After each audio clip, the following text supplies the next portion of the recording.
So I finished this book a few weeks back, The Spirit of Music by Victor Wooten. I just haven't had a chance to sit down and share about it. This is the second installment of me talking about this book. The first book in the series, actually it's not a series, but this is kind of a sequel of the first one. But the first book that Victor Wooten wrote is The Music Lesson. I highly recommend this one if you're into music theory and that sort of thing. And there's less music theory in here and more of a story, lots of allegory in there. And in today's video, I'm going to share some of the main ideas in the book. Before we get into that, welcome to my channel. My name is Florentin. Thanks for watching my video. Feel free to look at my other videos. You'll see lots of guitar music, piano music, music on other instruments, music theory videos, reviews, demos, and lots more. Thanks for watching, and feel free to like and subscribe. I really appreciate that. This is raspberry tea with nothing in it. It's really good. So anyways, this book was quite different than the first one, even though the story continues, but there's less specific lessons in this one as far as music theory or how to play an instrument, things of that nature.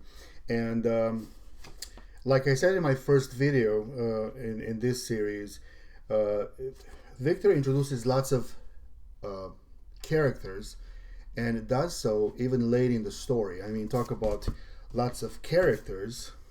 I'm reading 3 or 4 books at once. I always do that. I'm making my way through War and Peace right now. That's a handful right there. And I made it past a half point here on page like 577. And there's, I think I looked it up, some 539 characters in this book. So the most difficult thing in this book is just to keep up with who's who. And sometimes I had to go back and see, okay, who's that person? I'm reading a whole bunch of other books. I'm reading this one. I'm about a quarter of the way. This is a tough book because there's a lot of financial terms, and I'm not a financial person. But it's very helpful. I'm learning a lot about investing for the future, for retirement. I also started reading this book. Oh, there's my book light. Sometimes I use that at night. This is called Hook Point by Brandon Kane. I also read his first book. I'll place link of these books at the bottom. This is really good even for YouTubers. This talks about how to grab your audience's attention in 3 seconds or less. I don't think I'm doing a very good job with that yet. Hence, I'm reading this book, I guess. So anyways, back to... I'll place links of all those books at the bottom if you want to take a look. But back to The Spirit of Music. I would say that the overarching, the main idea in this book is the battle between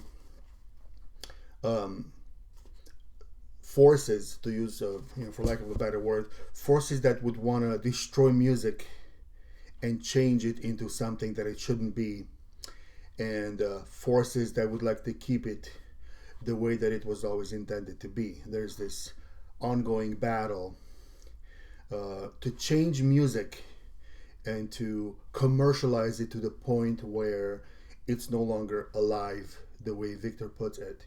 And throughout the book, there's this allegorical battle between these fictional characters in the book.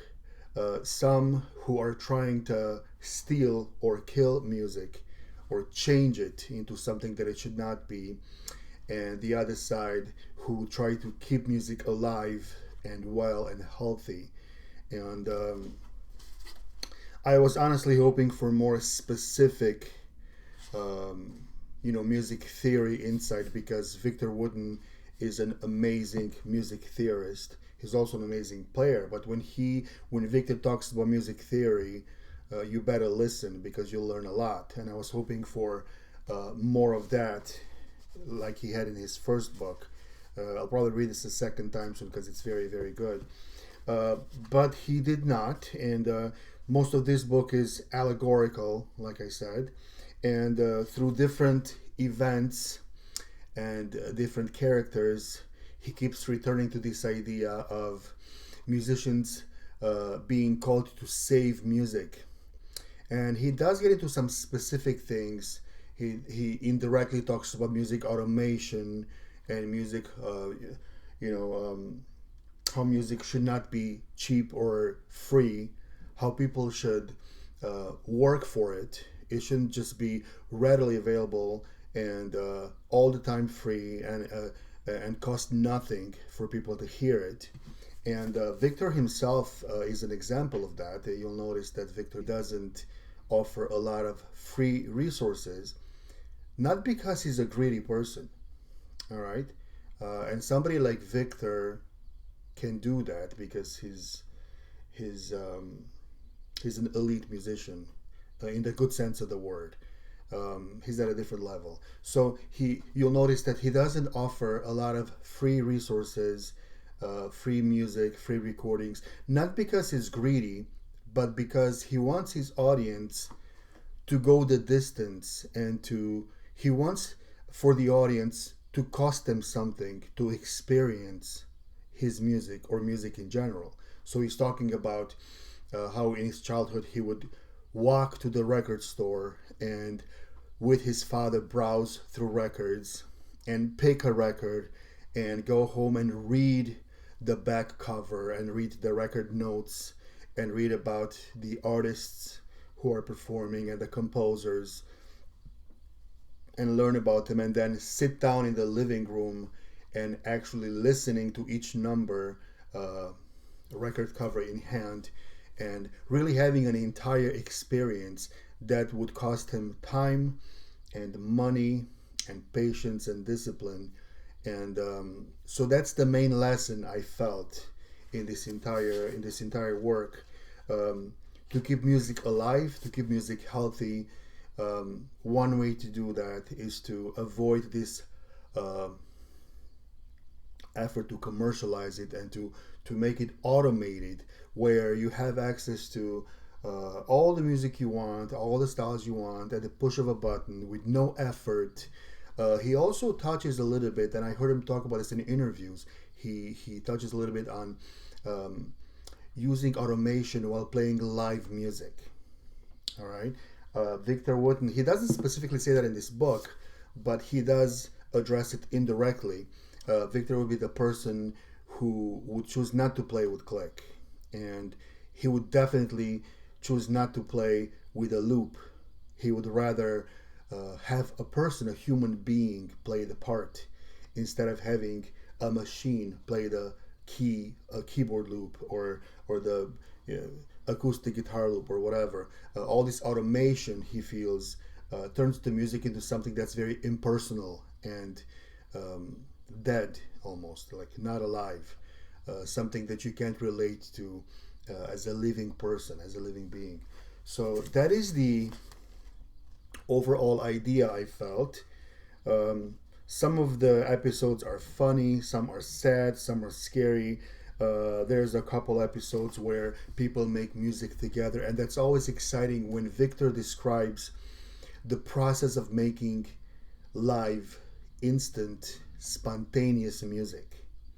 There's a scene in a chapter somewhere in a music store where it starts with one person on one instrument and there's another, and all these strangers end up playing music together, people that have never met or spoken before, and they all end up making this beautiful, pleasant, together music that fits together perfectly, even though they never rehearsed. So he keeps coming back to that idea quite a lot. I did finish the book. I can't go chapter by chapter like I went here because, again, this is just an ongoing story. And he does have chapters, but I felt like the whole book could have been a chapter. All right.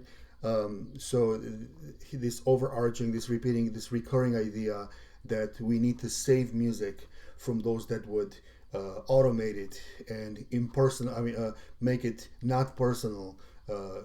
That's our calling as musicians. So that idea keeps coming back. So in my next video, I think what I'll do, I'll pick some of my favorite quotes from the book, maybe paragraphs, maybe subtitles. Some of the chapters have really good subtitles. Here's one. This is in Measure 12 or Chapter 12. The title is Prepare, as in pre-pair. And the subtitle is Never Underestimate the Power of Doing Something Wrong. So that's he usually has these catchy, unexpected subtitles.